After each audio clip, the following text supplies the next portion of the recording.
할렐루야. 여호와의 이름을 찬송하라. 여호와의 종들아 찬송하라.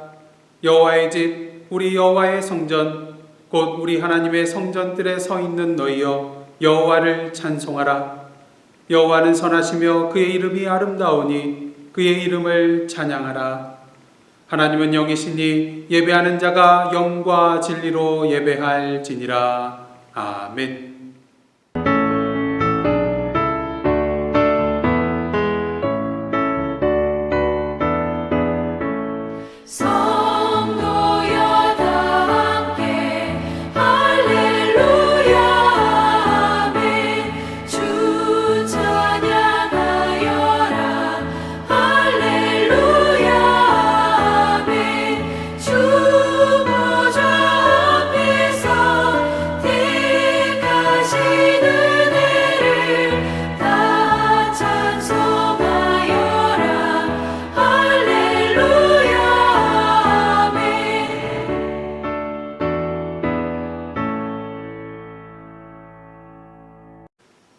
성시교독은 교독문 4번 시편 5편입니다.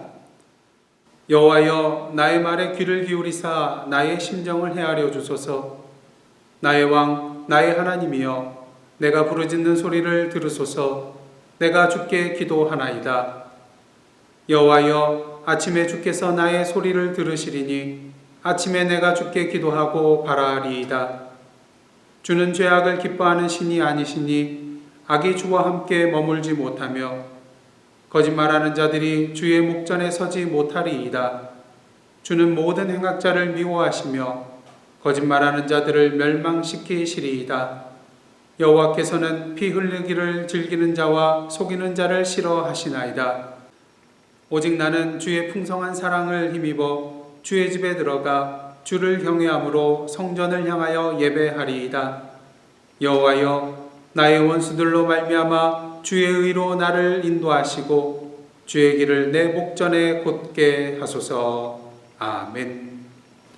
다 함께 사도신경으로 우리의 신앙을 하나님 앞에 고백하시겠습니다. 전능하사 천지를 만드신 하나님 아버지를 내가 믿사오며 그 외아들 우리 주 예수 그리스도를 믿사오니 이는 성령으로 잉태하사 동정녀 마리아에게 나시고 본디오 빌라도에게 고난을 받으사 십자가에 못 박혀 죽으시고 장사한 지 사흘 만에 죽은 자 가운데서 다시 살아나시며 하늘에 오르사 전능하신 하나님 우편에 앉아 계시다가 저리로서 산자와 죽은 자를 심판하러 오시리라. 성령을 믿사오며 거룩한 공회와 성도가 서로 교통하는 것과 죄를 사하여 주시는 것과 몸이 다시 사는 것과 영원히 사는 것을 믿사옵나이다. 아멘.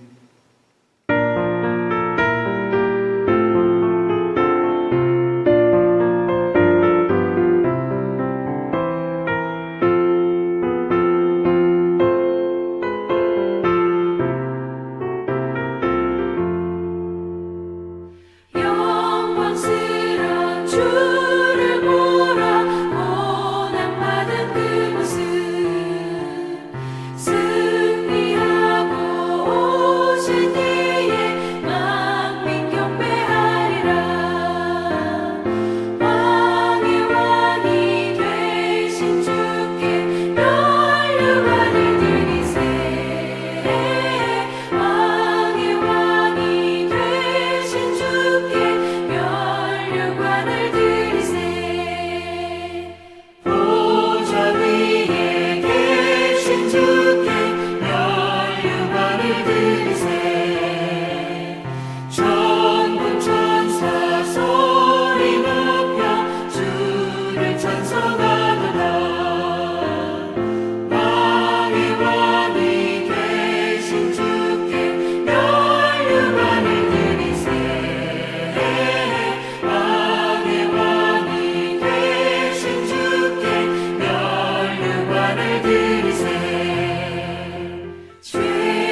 오늘도 거룩한 주일 맞이하여서 각 가정에서 영상으로 예배드리시는 우리 예사랑 가족 여러분들 주님의 이름으로 환영하고 축복합니다.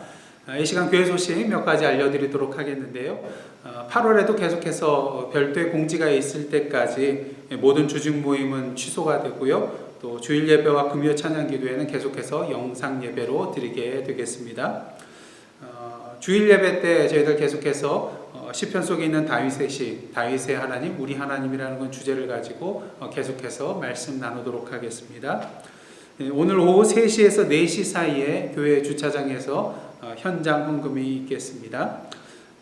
주보에 있는 매일 기도 제목 계속 참고해 주시고 매일매일 같은 제목을 놓고 함께 중보하며 나아가는 저희들 되기를 원합니다. 이 기도 가운데 주님께서 역사하실 줄 믿습니다. 이상으로 교회 소식 마치겠고요. 오늘은 8월 첫째 주일이기 때문에 함께 공동 기도문으로 하나님 앞에 기도하며 나가도록 하겠습니다. 함께 기도하시겠습니다. 하나님, 지난 한 주간 사랑으로 저희들을 품어주시고 세상의 험한 영적인 풍랑 속에서도 길을 잃지 않고 오늘도 거룩한 주일 주님 앞에 나와 예배드리게 하여 주시니 감사드립니다. 하지만 지난 한 주간의 삶을 돌이켜볼 때 여전히 옛사람의 모습을 완전히 벗어버리지 못하고 하나님 앞에 정직하지 못한 삶, 이기적인 삶, 교만의 삶을 살았던 저희들의 죄를 고백하오니 용서하여 주옵시고 성령의 인도하심과 능력 가운데 죄로부터 영적으로 독립하는 저희들 되게 하여 주옵소서. 이 시간 신음하고 있는 지구촌을 위하여 기도합니다. 당신의 진리와 사랑과 평화와 생명의 빛으로 임하여 주옵소서. 특히 코로나로 인하여 고통받고 있는 삶의 현장에 치료와 회복의 영으로 임하여 주시고 전쟁과 테러, 가난과 굶주림, 자연재해와 질병, 갈등과 폭력, 미움과 눈물로 가득한 이 땅을 불쌍히 여겨 주시사 오늘도 당신의 진리와 사랑으로 치료하여 주시고 주님께서 보시기에 아름다웠던 모습으로 다시 회복시켜 주옵소서. 선교의 현장을 위하여 기도합니다. 세계 각처에 흩어져 오늘도 목숨을 걸고 주님의 생명과 진리와 사랑을 전하고 계시는 선교사님들과 그 가족들 그리고 현지 사역자들에게 함께하여 주시사 아름다운 생명의 열매가 풍성하게 맺혀지게 하옵소서. 코로나로 인하여 어려움에 처한 현장들이 있습니다. 도움의 손길을 허락하여 주시고 이 모든 상황을 주님의 지혜로 이겨나갈 수 있게 하여 주옵소서. 특히 멕시코 선교 현장을 기억하여 주시사 코로나 사태로 인하여 단기 선교를 갈 수 없게 되었지만 주님께서 친히 찾아가 주셔서 함께 동행하여 주시고 오늘도 저희들의 물질적 영적 후원을 통하여 주님의 진리와 생명의 빛이 드러나게 하옵소서. 참으로 어둡고 긴 터널을 지나가고 있습니다. 끝까지 선한 목자 되어주시는 주님의 손을 놓치지 않고 믿음과 소망 가운데 빛된 터널의 끝을 누리는 저희들 되게 하옵소서. 오늘도 성도들의 생업의 현장을 지켜보호하여 주시고 재정적인 어려움에서 하루속히 벗어날 수 있도록 인도하여 주옵소서. 환중에 계신 분들을 위하여 기도합니다. 친히 병상에 임재하여 주시사 세상이 줄 수 없는 당신의 평안함으로 채워주시고 환처에 친히 안수하여 주시사 당신의 선하신 길로 인도하여 주옵소서. 오늘도 이 시간 마음과 뜻과 정성을 모두어 주님 앞에 예배드립니다. 비록 서로 흩어져 각 처소에서 예배드리지만 오늘도 성령님의 인도하심과 교통하심 가운데 한마음 한뜻 한몸으로 주님 앞에 예배드리는 저희들 되게 하옵소서. 이 시간 저희들의 예배를 기뻐 흠양하여 주시고 오늘도 말씀과 찬양과 기도 가운데 주님의 임재를 누리며 영적으로 위로받고 도전받고 결단하며 나아가는 은혜의 시간 되게 하옵소서. 이 모든 말씀 예수님의 이름으로 기도하옵나이다. 아멘.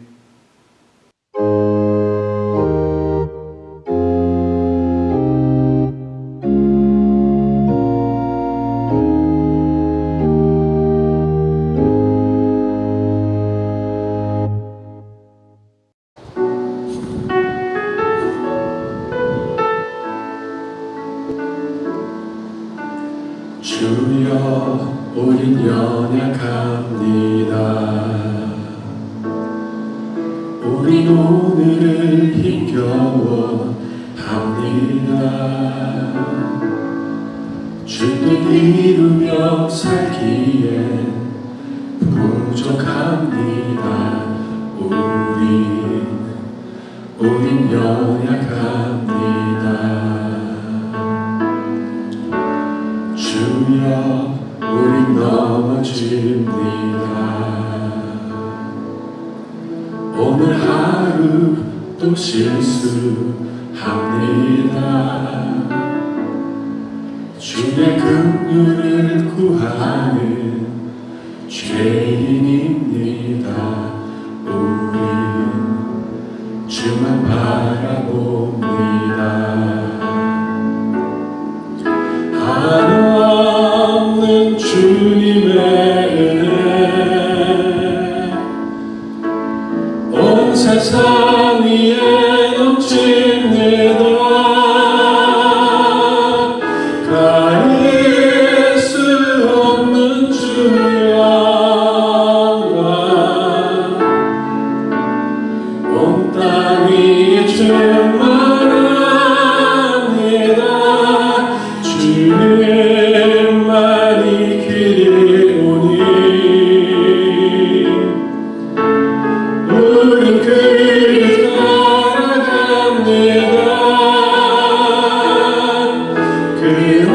그날에 우리 이루시 주는 완전합니다. 주여 우린 연약합니다.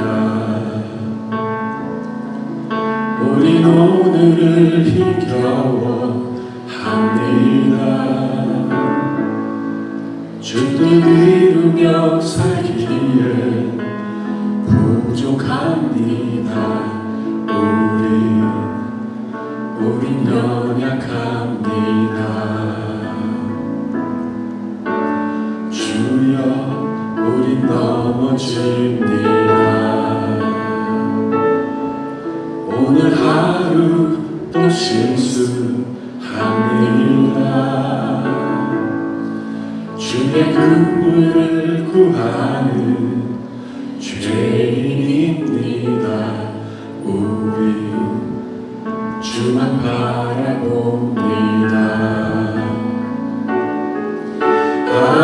한없는 주님의 은혜 온 세상 위에 넘칩니다.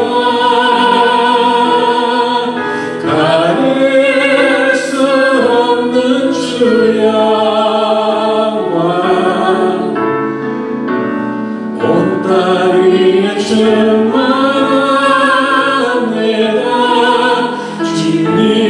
주님만이 길이 오니 우린 그를 따라갑니다. 그날에 우리 이루시 주는 완전합니다.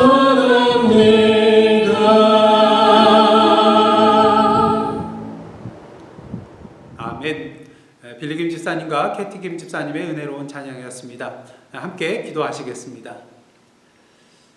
사랑의 하나님, 오늘도 부족한 종이 주님의 말씀을 들고 단위에 섰나이다. 오늘도 이 시간 인간적인 모든 연약한 부분들은 십자가 뒤에 감추어 주시고 온전히 주님의 말씀만이 선포되는 진리와 생명과 은혜의 시간 되게 하여 주시옵소서. 예수님의 이름으로 기도드리옵나이다. 아멘. 오늘 이 시간 저희들에게 주시는 하나님의 말씀은 시편 51편 1절로부터 12절까지의 말씀입니다. 저와 여러분이 한 절씩 교독하도록 하겠습니다. 하나님이여, 주의 인자를 따라 내게 은혜를 베푸시며 주의 많은 긍휼을 따라 내 죄악을 지워 주소서. 나의 죄악을 맑게 씻으시며 나의 죄를 깨끗이 제하소서. 물은 나는 내 죄과를 아오니 내 죄가 항상 내 앞에 있나이다. 내가 주께만 범죄하여 주의 목전에 악을 행하였사오니 주께서 말씀하실 때에 의로우시다 하고 주께서 심판하실 때에 순전하시다 하리이다. 내가 죄악 중에서 출생하였으며 어머니가 죄 중에서 나를 잉태하였나이다. 보소서, 주께서는 중심이 진실함을 원하시오니 내게 지혜를 은밀히 가르치시리이다. 우슬초로 나를 정결하게 하소서. 내가 정하리이다. 나의 죄를 씻어 주소서. 내가 눈보다 희리이다. 내게 즐겁고 기쁜 소리를 들려주시사 주께서 꺾으신 뼈들도 즐거워하게 하소서. 주의 얼굴을 내 죄에서 돌이키시고 내 모든 죄악을 지워 주소서. 하나님이여, 내 속에 정한 마음을 창조하시고 내 안에 정직한 영을 새롭게 하소서. 나를 주 앞에서 쫓아내지 마시며 주의 성령을 내게서 거두지 마소서. 주의 구원의 즐거움을 내게 회복시켜 주시고 자원하는 심령을 주사 나를 붙드소서. 아멘. 이는 하나님의 말씀입니다. 여러분들, 이 세상에 완전 범죄라는 것이 존재할까요? 완전 범죄라고 하면 여러분들 떠오르는 사건이 무엇입니까? 지난 1986년 9월부터 1991년 4월까지 경기도 화성군 일대에 일어났던 10여 명의 여성에 대한 화성 연쇄 살인 사건을 머릿속에 떠올리게 될 것입니다. 33년 동안 풀리지 않았던 미제의 사건이었죠. 하지만 작년 12월 경찰이 화성 연쇄 살인 사건 당시 현장에서 발견된 DNA와 부산구치소에 수감 중이던 이춘재 씨의 DNA가 서로 일치함을 발견하고 이춘재 씨로부터 자백을 받아냄으로써 그동안 미제 사건으로서 묻혀 있었던 것이 33년 만에 그 실체가 드러나게 되었습니다. 미국에는 이보다 더 오래된 미제 사건이 있었는데요. 1970년대부터 80년대 캘리포니아주 일대에 40여 건의 강간 사건과 또 10여 건의 살인을 저질러서 골든 스테이트 킬러라는 그런 별칭이 붙은 용의자가 2018년 무려 42년 만에 체포되었는데요. 이 경우에도 DNA를 통하여 범인을 검거하게 되었다고 합니다. 이러한 두 사건을 통하여서 우리는 완전 범죄란 없다는 것을 분명히 다시 한번 보게 됩니다. 물론 이 땅에는 아직도 미제인 채로 남아있는 사건들이 분명히 있습니다. 하지만 말 그대로 아직 실체가 드러나지 않은 것일 뿐 결국에는 그 모든 진상이 밝혀지게 된다는 것이죠. 비록 이 땅에서 그것이 밝혀지지 않는다 할지라도 어떻습니까? 의로우신 재판장이신 하나님 앞에서 그 실체가 낱낱이 드러나게 될 것이라는 것이죠. 사무엘하 11장을 보시면 다윗이 완전 범죄를 꾀하는 것을 보게 됩니다. 여러분이 아시다시피 밧세바를 범한 후에 그것을 은폐하기 위하여서 그의 남편인 우리아를 전쟁터에서 죽게 만드는 그런 죄를 저지르는 그의 모습을 보게 됩니다. 어느 날 저녁 다윗은 왕궁 위의 옥상을 거닐다가 저 멀리서 아리따운 여인이 목욕하는 것을 보게 됩니다. 마음속에 탐욕이 생겨서 사람을 보내서 누구인지 알아오게 하죠. 햇사람 우리아의 아내 밧세바라는 것을 안 다윗은 전령을 보내어서 그녀를 왕궁으로 데려오게 합니다. 그녀가 오자 다윗은 그녀와 동침을 하고 간음하는 죄를 저지르게 됩니다. 문제는 이 일로 인하여서 밧세바가 임신을 하였다는 것이죠. 이에 다윗은 전쟁터에 있는 요압 장군에게 기별하여서 그곳에 있는 우리아를 왕궁으로 오게 합니다. 우리아를 만난 다윗은 그에게 집에 가서 휴식을 취하도록 말을 하죠. 다윗의 꿍꿍이는 무엇입니까? 우리아가 집에 가서 밧세바와 동침을 하게 되면은 자기로 말미암아 생긴 아이에 대해서 의심하지 않을 것이라 그렇게 생각을 했던 것이죠. 하지만 어떻습니까? 우리아는 집에 가지 않습니다. 왕궁문에서 문을 지키는 시위병들과 함께 지내게 되죠. 이 사실을 알게 된 다윗은 우리아를 불러서 어찌 집으로 가지 않았느냐 질문을 하게 됩니다. 이에 우리아가 대답을 합니다. 사무엘하 11장 11절입니다. 언약궤와 이스라엘과 유다가 야영 중에 있고 내 주 요압과 내 왕의 부하들이 바깥들에 진치고 있거늘 내가 어찌 내 집으로 가서 먹고 마시고 내 처와 같이 자리일까? 내가 이 일을 행하지 아니하기로 왕의 살아계심과 왕의 혼의 살아계심을 두고 맹세하나이다. 이 말을 들은 다윗은 다음날 우리아와 함께 먹고 마시면서 그를 취하게 만듭니다. 술에 취하게 되면 집으로 돌아갈 것이라고 생각을 했던 것이죠. 하지만 그날도 우리아는 집으로 돌아가지 않았습니다. 이에 다음날 아침 다윗은 전쟁터에 있는 요압에게 보내는 편지를 우리아의 손에 들려서 보내게 됩니다. 편지 내용은 이렇습니다. 우리아를 맹렬한 싸움터 맨 앞에 세워두고 다들 뒤로 물러나 그로 하여금 적에게 죽임을 당하도록 하라는 것이었습니다. 안타까운 것은 요압이 이 다윗의 청을 그대로 받아들여서 행했다는 것이죠. 우리아는 적의 손에 죽게 되었습니다. 그리고 이 죽음에 대하여 요압은 다윗에게 기별을 하게 되는 것이죠. 다윗의 계획대로 모든 것이 다 착착 진행이 되었습니다. 더 이상 걱정할 것이 없습니다. 그러게 다윗은 우리아의 그런 장례가 끝난 후에 밧세바를 그의 아내로 삼고 밧세바는 다윗의 아들을 낳게 됩니다. 한마디로 완전 범죄였죠. 하지만 사무엘하 11장의 말씀은 이것으로 끝나지 않습니다. 사무엘하 11장 27절 말씀입니다. 그 장례를 마침에 다윗이 사람을 보내 그를 왕궁으로 데려오니 그가 그의 아내가 되어 그에게 아들을 낳으니라. 다윗이 행한 그 일이 여호와 보시기에 악하였더라. 다윗이 행한 일이 어떻다고요? 여호와 보시기에 악하였다는 것입니다. 이것은 무엇을 말합니까? 다윗이 비밀리에 행한 그 모든 일들을 여호와 하나님께서 처음부터 끝까지 다 보고 계셨다는 것입니다. 완전 범죄가 아니라는 것이죠. 그렇게 사무엘하 12장을 보시면 여호와 하나님께서 선지자 나단을 다윗에게 보내십니다. 나단이 다윗에게 이르러서 그에게 한 가지 이야기를 해주는데 그 내용은 이렇습니다. 한 성읍에 부자한 사람과 또 가난한 사람이 있었는데요. 이 부자에게는 양과 소가 풍성이 많이 있었고 이 가난한 자에게는 새끼 암양밖에 없었습니다. 근데 이 새끼 암양은 그 가난한 자에게 있어서 친딸과 같은 그런 존재였습니다. 자기 자식들과 함께 자라났고요. 자기 먹을 것을 함께 먹고 자신의 잔으로 함께 마시고 또 잘 때에는 품에 안고 잤기 때문인 것이죠. 그러다 어느 날 부자에게 손님이 찾아와서 손님 대접을 해야 되는데 자기의 소와 양을 내주기가 싫었습니다. 그래서 가난한 자의 새끼 한 양을 억지로 강제로 빼앗아 그것을 잡아서 손님을 대접을 하죠. 누가 보더라도 부자가 악한 행위를 한 것이죠. 다윗도 그렇게 생각했습니다. 그렇게 크게 화를 내면서 나단 선지자에게 이렇게 말을 합니다. 사무엘하 12장 5절과 6절입니다. 여호와의 살아계심을 두고 맹세하노니 이를 행한 그 사람은 마땅히 죽을 자라. 그가 불쌍히 여기지 아니하고 이런 일을 행하였으니 그 양새끼를 4배나 갚아 주어야 하리라. 이에 나단 선지자가 다윗에게 말합니다. 당신이 그 사람이라. 그러면서 다윗에게 하나님의 진노의 말씀을 전하게 됩니다. 어찌하여 여호와의 말씀을 업신여기고 악을 행하였냐는 것이죠.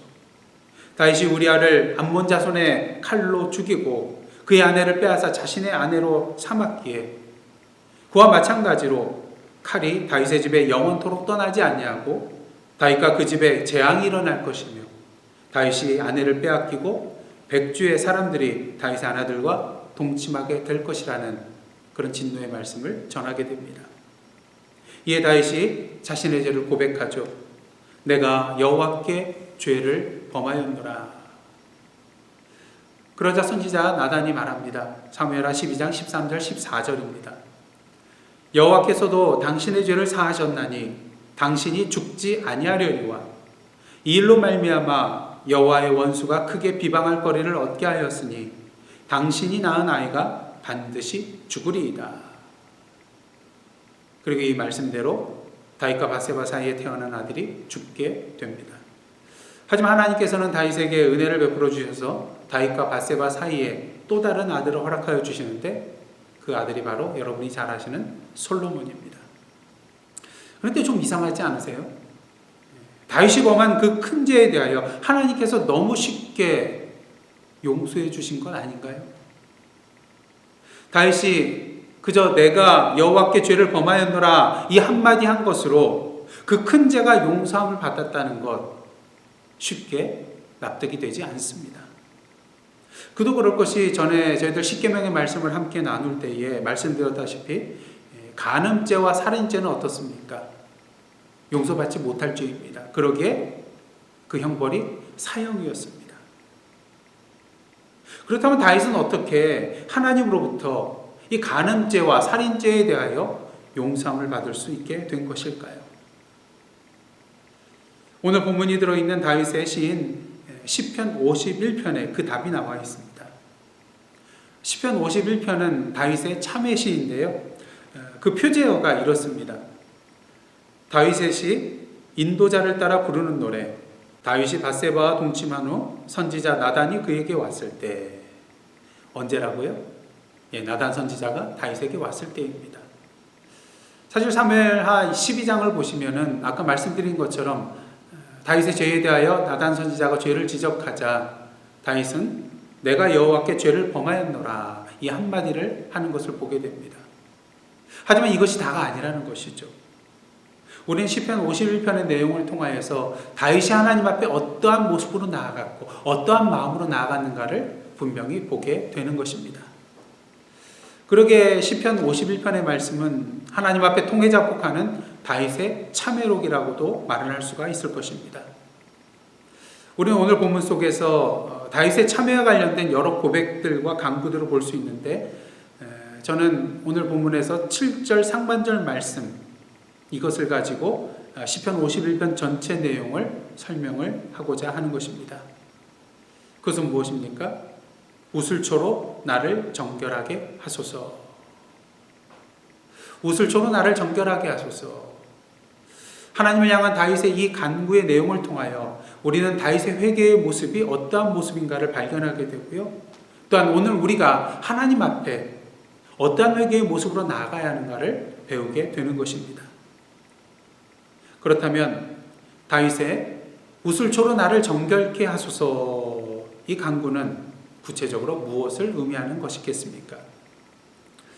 첫째로 우슬초로 나를 정결케 하소서 이 다윗의 간구는 내가 죄인이라는 죄의 고백입니다. 여러분들 성경을 보시면서 종종 우슬초라는 그런 단어를 많이 발견하게 되셨을 것입니다. 근데 여러분 우슬초가 뭔지 아십니까? 우슬초는 바위나 담장 밑에서 그늘같이 구석진 곳에서 자라나는 식물인데요. 이렇게 생겼습니다. 아름답지도 않고 볼품도 없는 그냥 풀이죠. 아시다시피 출애굽 사건 당시에 이스라엘 백성들이 10번째 재앙인 장자의 죽음의 그런 재앙을 피하기 위해서 어떠한 일을 행해야 됐습니까? 문인방과 좌우 문설주에 어린 양의 피를 발라야 했는데 이때 사용되는 것이 바로 우슬초 묶음이었습니다. 양의 피를 찍어서 문설주와 또 문인방에 바르게 되었다는 것이죠. 특히 우슬초는 구약의 정결 예식과 관련돼서 많이 사용되는 것을 보게 됩니다. 예를 들어서 문둥병자가 완치가 되게 되면 제사장은 새 2마리와 또 백향목과 우슬초와 홍색실을 가지고 정결 예식을 행하게 됩니다. 먼저 새 1마리를 흐르는 물 위에 질그릇 안에서 잡고 그 피를 빼내게 됩니다.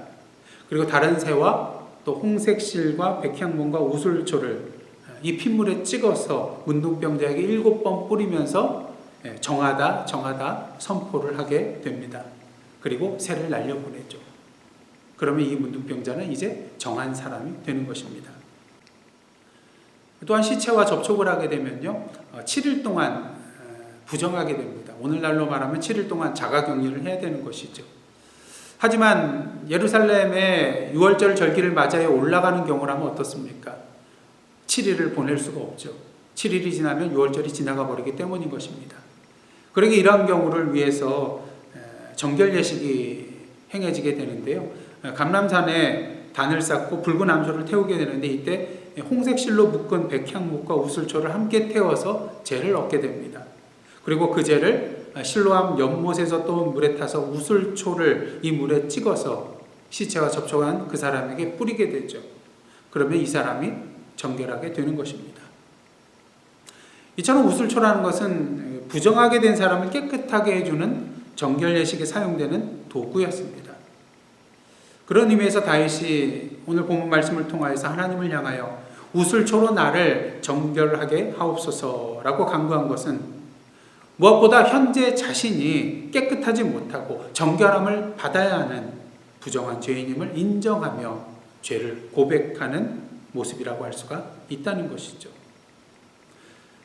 사실 어떻습니까? 자신의 죄에 대해서 인정하고 고백하는 것 쉬운 일이 아닙니다.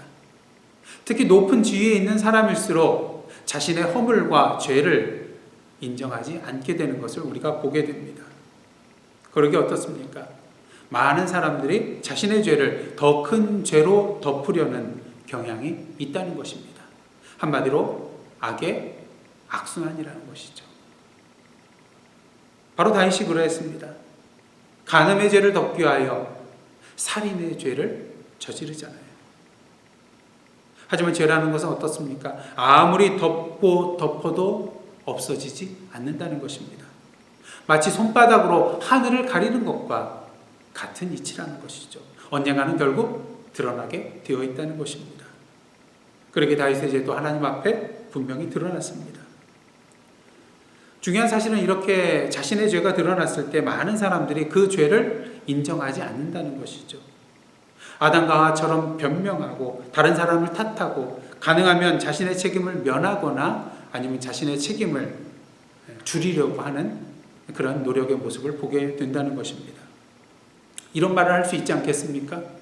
하나님, 사실은 밧세바가 저를 유혹해서 제가 유혹에 넘어간 것입니다. 사실은 제가 우리아를 죽게 한 것이 아니라 우리아가 공을 세우게 하여 의욕이 앞서다 보니 앞에서 고립되어 죽은 것입니다. 하나님, 요압 장군의 전술이 제대로 되지 못해서 실패하여 우리아가 죽게 된 것입니다. 그리고 마지막으로 이런 말도 할 수 있겠죠? 하나님, 증거 있으신가요? 증거를 내놓으라는 것입니다. 하지만 다윗은 어떻습니까? 하나님께서 보내신 나단이 자신의 죄를 지적하였을 때 자신의 죄를 깨닫고 인정하며 회개의 자리로 나아가는 것을 보게 되는 것입니다. 오늘 보면 3절로부터 5절 말씀 한번 다시 보시겠습니다. 먼저 3절입니다. 물은 나는 내 죄가를 아오니 내 죄가 항상 내 앞에 있나이다. 자신의 죄를 안다는 거예요. 인정한다는 것입니다. 4절입니다. 내가 주께만 범죄하여 주의 목전에 악을 행하였사오니 주께서 말씀하실 때에 의로우시다 하고 주께서 심판하실 때에 순전하시다 하리이다. 여기서 조금 이야기가 어려운 것은 주께만 범죄하였다는 표현입니다. 그런 사람들에게는 범죄한 것이 아닐까요? 그것은 아니라는 것입니다. 그러게 이 표현은 우리가 문자적으로만 볼 것이 아니라 간음과 살인의 죄가 사람에게 범죄한 것은 맞지만 사람에게 범죄한 것이기에 앞서서 이것은 결국 여호와 하나님 앞에 범죄한 것과 같다는 것을 말하고 있는 것입니다. 요셉의 경우를 한번 보시길 바랍니다. 보디발의 아내가 요셉을 유혹하자 요셉이 뭐라고 말을 합니까? 내가 어찌 이 큰 악을 행하여 하나님께 죄를 지으리까? 누구에게 죄를 짓는다고요? 보디발이 아니라 하나님께 죄를 지으리까 말을 하고 있는 그의 모습을 보게 됩니다. 간음을 하게 되면 이것이 보디발뿐만 아니라 하나님 앞에 큰 죄가 된다는 것을 분명히 말하고 있는 것이죠. 그러게 사무엘하 12장 9절로부터 10절 말씀을 보시면 다윗의 간음의 죄와 또 살인의 죄가 여호와를 업신여기는 일이 되었음을 보여주고 있습니다. 한마디로 여호와의 이름을 망령되이 일컫는 죄를 저지르는 것과 같은 것이죠. 그러게 다윗이 선지자 나단에게 뭐라고 고백을 합니까? 내가 여호와께 죄를 범하였노라 고백하고 있는 것입니다. 다음으로 5절 말씀입니다. 내가 죄악 중에서 출생하였으며 어머니가 죄 중에서 나를 잉태하였나이다. 자신의 본성 자체가 악함을 죄악된 것임을 고백하고 있는 것입니다. 그러게 다윗은 시편 51편 17절 말씀처럼 상한 심령으로 상하고 통회하는 마음으로 여호와 하나님 앞에 나아가 자신의 죄를 회개하였던 것입니다. 여러분이 잘 아시는 성 어거스틴, 인간은 모두 다 죄인인데 두 종류의 죄인이 있다고 말하고 있습니다.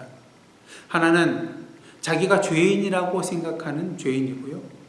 다른 하나는 자신이 의인이라고 생각하는 죄인이라는 것입니다.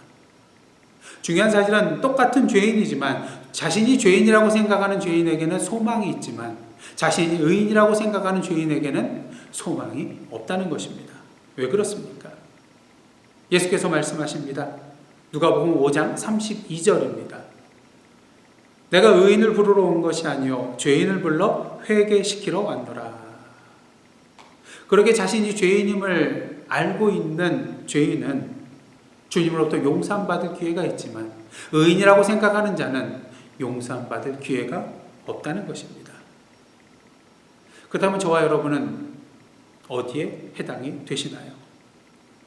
내가 죄인이라는 것을 알고 통해 자복의 회개의 길로 나아가는 소망이 있는 죄인의 자리에 서 있는가? 아니면 오늘도 의인이라고 착각하며 살아가는 소망 없는 죄인의 자리에 서 있는가? 다시 한번 돌아보시기를 원합니다.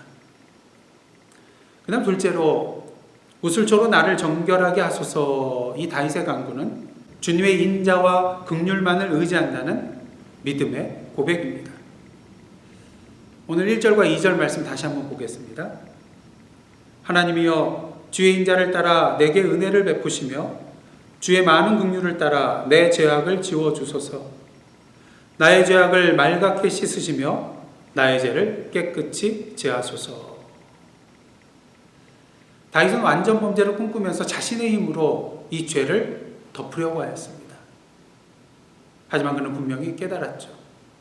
자신의 죄라는 것, 이것은 자신의 힘과 능력으로, 자신의 권세로, 자신의 술수와 거짓으로는 결코 덮고 해결할 수 없다는 것을요. 그렇게 그는 1절, 2절의 말씀처럼 자신의 죄는 하나님께서 지워주시고 씻어주시고 제해 주셔야만이 해결될 수 있는 것임을 분명히 고백하고 있는 것입니다. 그렇다면 무엇으로 인하여 그 죄가 지워지고 씻겨지고 제해질 수 있을까요? 1절에 그 답이 나와 있는데요. 그것은 바로 주의 인자를 따라, 주의 많은 긍휼을 따라입니다. 아무리 세상에 높은 권세를 가졌다 할지라도, 아무리 많은 세상의 재물을 소유하고 있다 할지라도, 아무리 선하고 이로운 행위를 많이 행하였다 할지라도 주님의 인자하심과 긍휼 없이는 우리의 죄가 지워지고 씻겨지고 제해질 수 없다는 것입니다. 다시 말해서 다윗이 하나님으로부터 죄사함을 받게 된 이유는 물론 자신이 통해 자복하는 마음을 하나님께 나아가 고백하고 죄를 회개하였기 때문이기도 하지만 그보다도 더 근본적인 이유가 있다는 것입니다. 그것은 바로 다윗을 향하신 하나님의 인자하심과 긍휼하심이라는 것이죠. 우리는 이것들을 한마디로 하나님의 은혜라고 말합니다. 하나님의 인자하심과 긍휼하심이 없었다면 다윗이 아무리 자신의 죄를 하나님 앞에 나아가 회개하고 고백한다 할지라도 그의 죄는 용서받을 수 없게 될 것입니다. 무엇을 말합니까? 죄사함의 주도권이라는 것은 우리에게 있는 것이 아니라 바로 여호와 하나님께 있다는 것이죠. 가장 근본적인 죄사함의 이유는 여호와 하나님의 인자와 긍휼에 있다는 것입니다. 그러게 오늘도 하나님 앞에서 죄의 문제를 해결받기를 원하십니까? 죄의 고백과 회개함으로 나아가시되 다른 것을 의지하지 마시고 오직 주님의 인자와 긍휼만을 의지하고 믿고 나아가시는 저와 여러분 되시기를 원합니다. 그럴 때 저희들은 주님의 죄사함의 은혜를 온전히 누리게 될 것입니다. 마지막으로 우슬초로 나를 정결하게 하소서. 이 다윗의 간구는 새로운 삶의로의 결단을 의미합니다. 다윗이 우슬초로 나를 정결하게 해달라고, 자신의 죄를 씻어달라고, 죄를 지워달라고 간구한 이유는 단순히 자신의 죄를 용서받기 위함만이 아니었던 것입니다. 오늘 보면 10절입니다. 하나님이여 내 속에 정한 마음을 창조하시고 내 안에 정직한 영을 새롭게 하소서. 정한 마음을 창조케 해달라고, 정직한 영을 새롭게 해달라고 다윗은 하나님께 간구하고 있습니다. 무엇을 말합니까? 다윗의 회개는 죄사함만을 위한 회개가 아니라 한 걸음 더 나아가 이전과는 다른 삶, 새로운 삶을 살아가기 위한 회개였다는 것이죠. 시편 51편 13절로부터 15절 말씀 보시겠습니다. 먼저 13절입니다.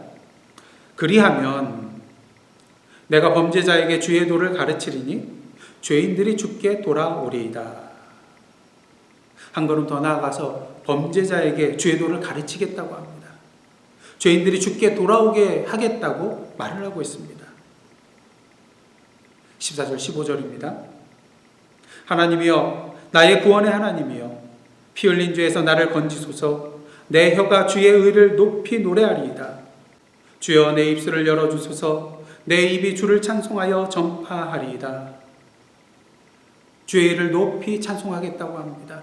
입을 열어서 주를 찬양하며 전파하겠다고 고백하고 있습니다. 무엇을 말합니까? 하나님 앞에서 참된 회개란 죄의 고백으로 말미암아 죄사함을 받는 것으로 끝나는 것이 아니라 이전과는 다른 새로운 삶을 살아가는 것을 의미한다는 것입니다. 만약 자신의 삶에 변화 없이 이전의 죄된 모습으로 다시 돌아간다면 그 회개는 하나님 앞에 온전한 회개라고 할 수가 없을 것입니다. 오늘 수많은 그리스도인들과 수많은 교회들이 세상 사람들에게 손가락질 당하고 능욕을 당하는 이유는 무엇입니까? 세상을 참된 방향으로 이끌며 변화시켜 나가야 할 그리스도인들과 교회들이 세상과 똑같은 방향으로 나아가고 있거든요. 변화를 위해 위험을 무릅쓰고 세상의 거센 파도와 싸우며 항해해 나가야 하는데 부두에 정박한 채 머물며 안주하고 있거든요. 변화가 없거든요. 미국의 대표적인 복음주의 설교가였던 A.W. 토저 목사님은 그의 책 하나님의 지혜는 지식으로 얻을 수 없다, 이 책에서 회개에 대하여 이러한 말씀을 하고 있습니다. 잘 들어보시길 바랍니다. 회개는 단순히 마음의 평안을 얻는 것이 아니다. 회개는 다른 사람이 되기 원하는 것이다. 진정한 회개는 변화를 갈망한다. 옛사람은 죽고 그 자리에 새 사람이 사는 것이다. 주 예수 그리스도를 닮고 그분처럼 살려는 것이다. 그렇다면 이러한 삶은 어떻게 가능할까요? 다윗은 오늘 본문 11절을 통하여 그 방법이 무엇인지 우리에게 알려주고 있습니다. 11절 말씀입니다. 나를 주 앞에서 쫓아내지 마시며 주의 성령을 내게서 거두지 마소서. 주 앞에서 쫓아냄을 당하게 된다는 것은 하나님과 나 사이의 관계의 단절을 의미하고 성령께서 나를 떠나가시는 것을 의미한다고 할 수가 있겠습니다. 다윗은 분명히 경험하였습니다. 하나님께서 택하여 주셔서 이스라엘 첫 번째 왕이 되게 하신 그 사울왕, 그 사울왕에게서 하나님의 영이 떠나가고 악령이 임하였을 때 어떠한 일이 일어났는가를 그는 분명히 목도하였습니다. 그러게 다윗은 하나님 앞에 성령을 자신에게서 거두어가지 말라고 간구하고 있는 것이죠. 성령께서 나로 하여금 죄가 죄인 것을 깨닫게 하시고 우리로 하여금 상한 심령으로 회개의 자리로 나아갈 수 있도록 인도해 주시거든요. 성령께서 우리로 하여금 하나님의 인자와 긍휼만을 의지하고 믿고 나아갈 수 있도록 인도해 주시거든요. 그리고 무엇보다 성령께서 오늘도 연약한 우리에게 능력이 되어 주셔서 변화된 자로서 새로운 삶을 살아갈 수 있도록 도와주시거든요. 바라기는 오늘도 이러한 성령 하나님의 역사하심을 통하여서 충만하게 역사하심을 통하여서 어제와 다른 오늘을 살아가는, 오늘과 다른 내일을 살아가는 저와 여러분의 변화된 삶, 그리고 이 시대를 변화시켜 나아가는 예사랑 선교교회 되기를 주님의 이름으로 축원합니다. 기도하시겠습니다. 하나님, 우슬초로 우리를 정결하게 하옵소서. 우슬초로 우리를 정결하게 하옵소서. 예수님의 이름으로 기도드리옵나이다. 아멘.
다 함께 찬송 211장 1절 부르시며 하나님 앞에 봉헌하시겠습니다.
함께 기도하시겠습니다.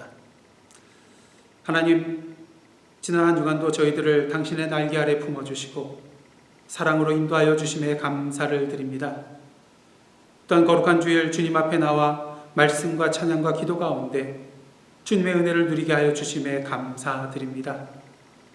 그러기에 오늘도 가난함과 어부의 두렵돈의 정성으로 주님께서 우리에게 허락하신 물질의 일부와 우리의 삶 자체를 주님 앞에 드리오니 아벨과 아벨의 제물을 겸하여 받으신 주님이시여 기뻐 받아주시고 이 물질이 쓰여지는 곳마다 우리의 손길과 발걸음이 닿는 곳마다 우리의 기도의 제목이 닿는 곳마다 우리 주님의 참된 사랑과 긍휼과 은혜의 역사가 드러나게 하옵소서.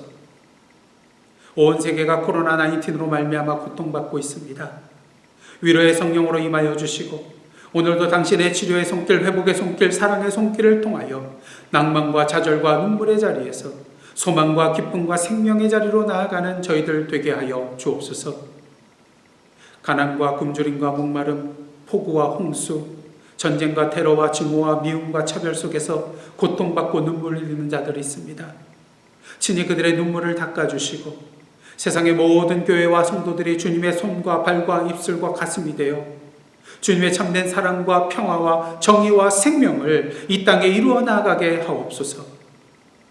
이 시간 예사랑 성도들을 위하여 기도합니다.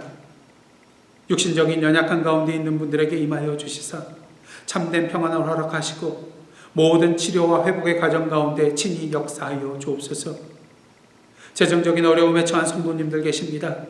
생업의 현장 가운데 임하여 주시사 모든 일을 주님께 맡기고 나아갈 때에 그 경영을 친히 이루어 주시고 회복시켜 주옵소서. 이제 새로운 한 주간 살아가게 됩니다. 성령으로 충만하게 역사하여 주시사 성령의 아름다운 열매들을 풍성히 맺으며 주님의 형상, 주님의 축복의 통로로 살아가는 저희들의 복된 삶, 거룩한 삶 되게 하여 주옵소서. 예수님의 이름으로 기도드리옵나이다. 아멘. 이제 파송의 말씀으로 나아가시겠습니다. 사랑하는 성도 여러분, 하나님께서 여러분을 주님의 몸된 지체로 부르고 계십니다. 주여, 우리의 삶을 주님이 기뻐하시는 거룩한 산 제사로 드리겠나이다. 아멘. 이제는 우리 구주 예수 그리스도의 은혜와 하나님 아버지의 크신 사랑과 성령님의 감동과 교제케 하시는 역사가 오늘도 상한 심령으로 주님 앞에 우슬초로 나를 정결하게 하소서 간구하며 하나님의 인자와 긍휼 안에서 새롭게 변화된 자로서 성령 안에서 세상을 변화시켜 나아가기로 결단하며 나아가는 하나님의 백성들과 그 삶의 터전 위에 나라와 민족과 미국 땅과 선교지와 온 세계 위에 이제로부터 영원토록 함께 계시옵기를 간절히 축원하옵나이다. 아멘.